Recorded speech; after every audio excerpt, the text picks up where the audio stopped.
Operations research, or operational research in British usage, is a discipline that deals with the application of advanced analytical methods to help make better decisions. Further, the term operational analysis is used in the British military as an intrinsic part of capability development, management, and assurance. In particular, operational analysis forms part of the combined operational effectiveness and investment appraisals, which support British defence capability acquisition decision-making. It is often considered to be a subfield of mathematics. The terms management science and decision science are sometimes used as synonyms, employing techniques from other mathematical sciences, such as mathematical modeling, statistical analysis, and mathematical optimization. Operations research arrives at optimal or near-optimal solutions to complex decision-making problems,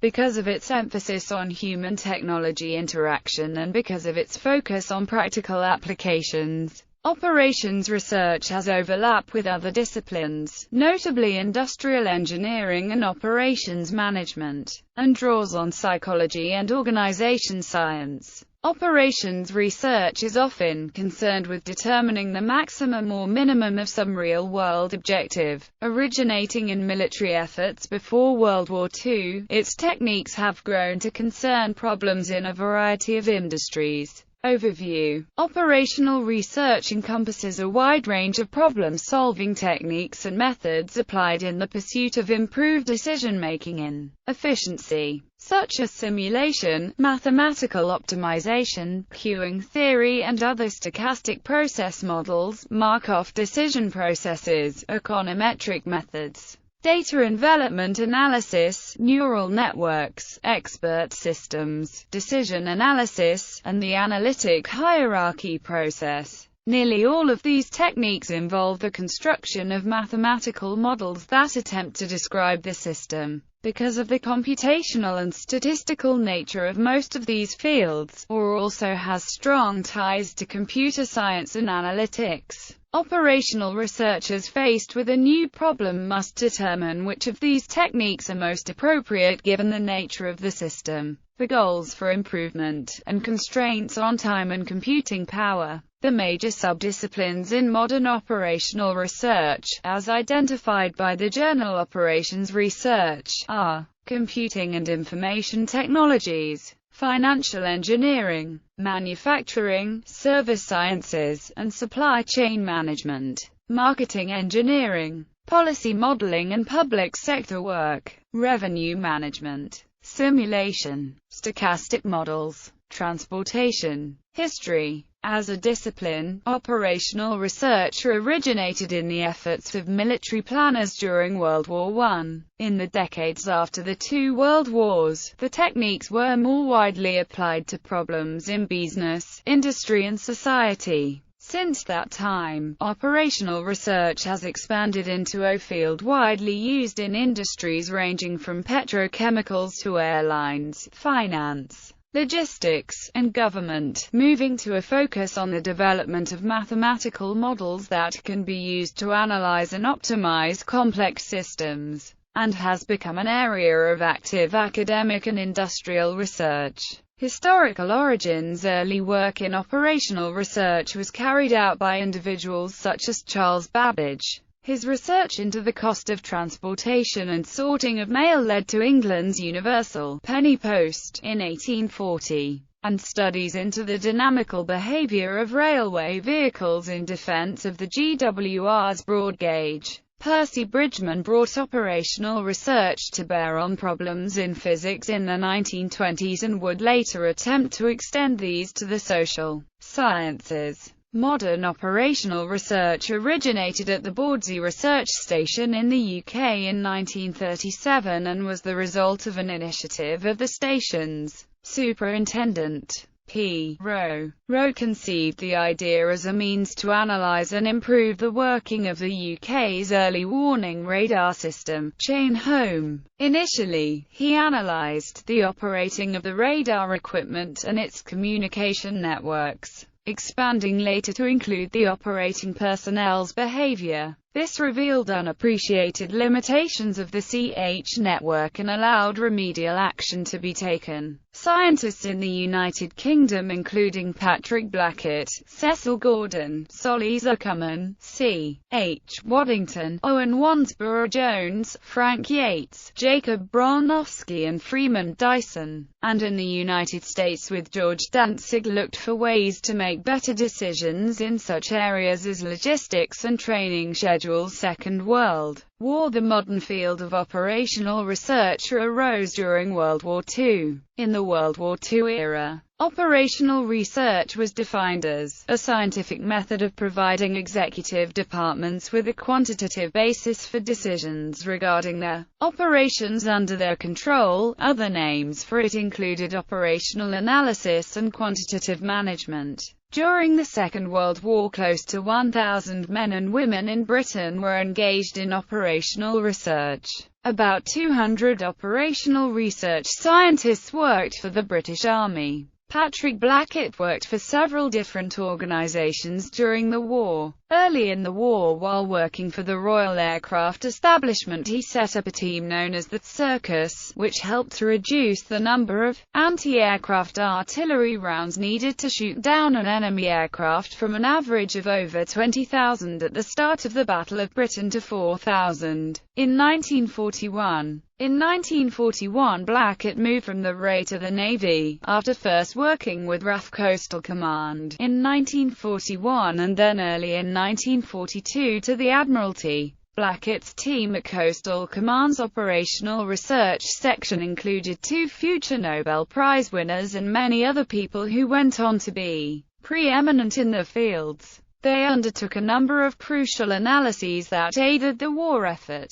Britain introduced the convoy system to reduce shipping losses. But while the principle of using warships to accompany merchant ships was generally accepted, it was unclear whether it was better for convoys to be small or large. Convoys travel at the speed of the slowest member, so small convoys can travel faster. It was also argued that small convoys would be harder for German U-boats to detect. On the other hand, large convoys could deploy more warships against an attacker. Blackett's staff showed that the losses suffered by convoys depended largely on the number of escort vessels present, rather than the size of the convoy. Their conclusion was that a few large convoys are more defensible than many small ones. While performing an analysis of the methods used by RAF Coastal Command to hunt and destroy submarines, one of the analysts asked what color the aircraft were. As most of them were from Bomber Command, they were painted black for nighttime operations.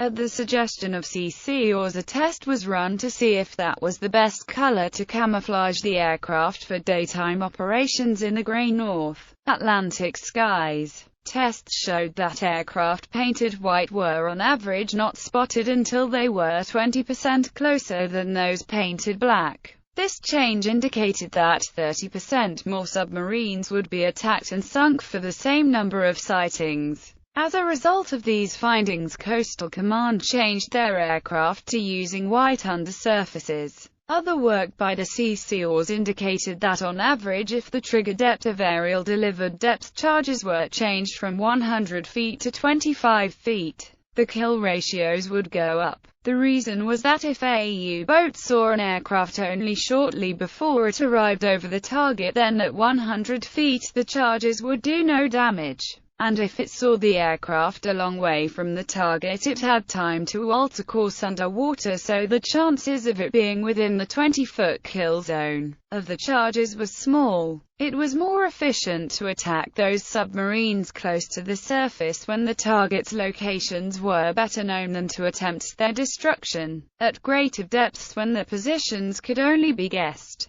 Before the change of settings from 100 feet to 25 feet, 1% of submerged U-boats were sunk and 14% damaged. After the change, 7% were sunk and 11% damaged. Blackett observed there can be few cases where such a great operational gain had been obtained by such a small and simple change of tactics. Bomber Command's Operational Research Section analyzed a report of a survey carried out by AF Bomber Command. For the survey, Bomber Command inspected all bombers returning from bombing raids over Germany over a particular period. All damage inflicted by German air defenses was noted, and the recommendation was given that armor be added in the most heavily damaged areas. This recommendation was not adopted because the fact that the aircraft returned with these areas damaged indicated these areas were not vital, and adding armor to non-vital areas where damage is acceptable negatively affects aircraft performance. Their suggestion to remove some of the crew so that an aircraft loss would result in fewer personnel losses was also rejected by RAF Command.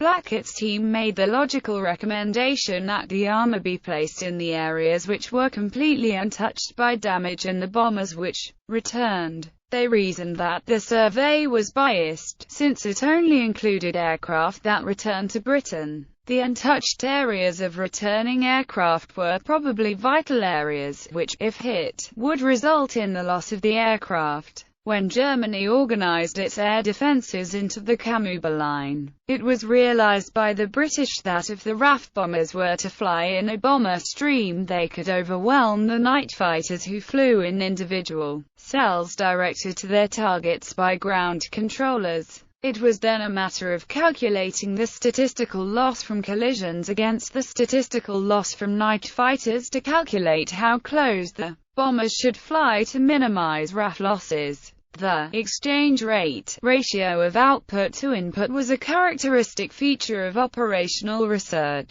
By comparing the number of flying hours put in by Allied aircraft to the number of U-boat sightings in a given area, it was possible to redistribute aircraft to more productive patrol areas. Comparison of exchange rates established effectiveness ratios useful in planning. The ratio of 60 mines laid per ship sunk was common to several campaigns. German mines in British ports, British mines on German routes, and United States mines in Japanese routes. Operational research doubled the on-target bomb rate of B-29s bombing Japan from the Marianas Islands by increasing the training ratio from 4 to 10% of flying hours, revealed that wolf packs of 3 United States submarines were the most effective number to enable all members of the pack to engage targets discovered on their individual patrol stations, revealed that glossy enamel paint was more effective camouflage for night fighters than traditional dull camouflage paint finish, and the smooth paint finish increased airspeed by reducing skin friction. On land, the operational research sections of the Army Operational Research Group of the Ministry of Supply were landed in Normandy in 1944, and they followed British forces in the advance across Europe.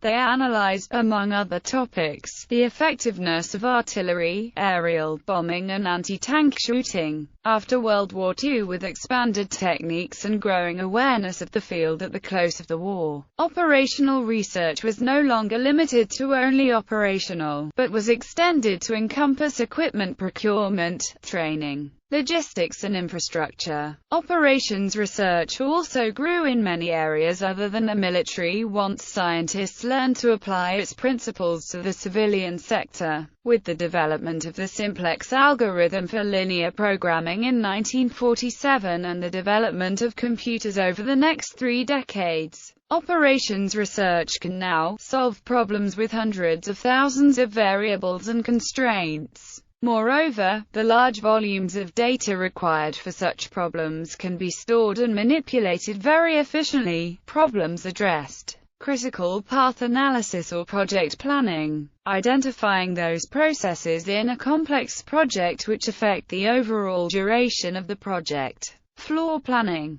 designing the layout of equipment in a factory or components on a computer chip to reduce manufacturing time. Network optimization, for instance, setup of telecommunications networks to maintain quality of service during outages. Allocation problems, facility location, assignment problems, assignment problem, generalized assignment problem, quadratic assignment problem, weapon target assignment problem, Bayesian search theory, looking for a target, optimal search, routing, such as determining the routes of buses so that as few buses are needed as possible, supply chain management, managing the flow of raw materials and products based on uncertain demand for the finished products, efficient messaging and customer response tactics, automation, automating or integrating robotic systems in human-driven operations processes,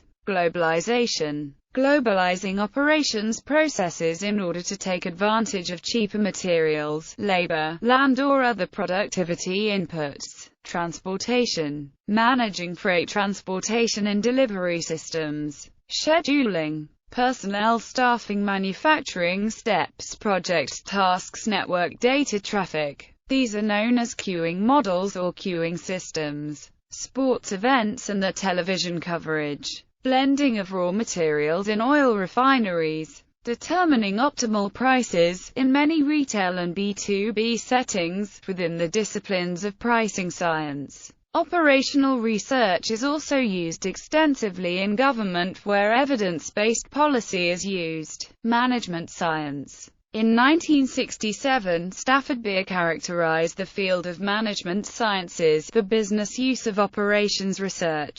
However, in modern times the term management science may also be used to refer to the separate fields of organizational studies or corporate strategy. Like operational research itself, management science is an interdisciplinary branch of applied mathematics devoted to optimal decision planning, with strong links with economics, business, engineering, and other sciences. It uses various scientific research-based principles, strategies, and analytical methods including mathematical modeling, statistics and numerical algorithms to improve an organization's ability to enact rational and meaningful management decisions by arriving at optimal, or near-optimal solutions to complex decision problems. In short, management sciences help businesses to achieve their goals using the scientific methods of operational research.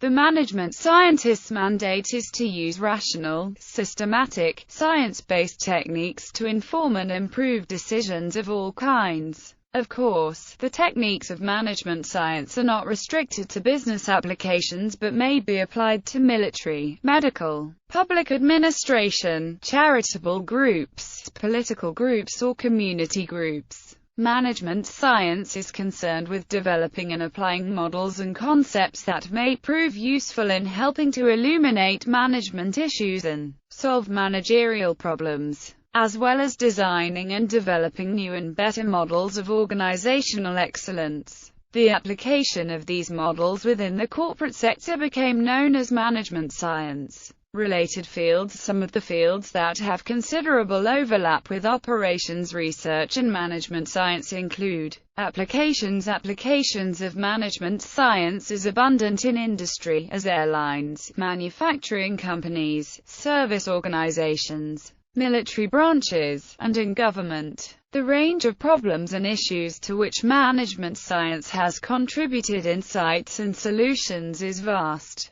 It includes scheduling airlines, including both planes and crew, deciding the appropriate place to site new facilities such as a warehouse, factory or fire station, managing the flow of water from reservoirs, identifying possible future development paths for parts of the telecommunications industry, establishing the information needs and appropriate systems to supply them within the health service, and identifying and understanding the strategies adopted by companies for their information systems. Management science is also concerned with so-called soft operational analysis, which concerns methods for strategic planning, strategic decision support, and problem structuring methods. In dealing with these sorts of challenges, mathematical modeling and simulation are not appropriate or will not suffice. Therefore, during the past 30 years, a number of non-quantified modeling methods have been developed.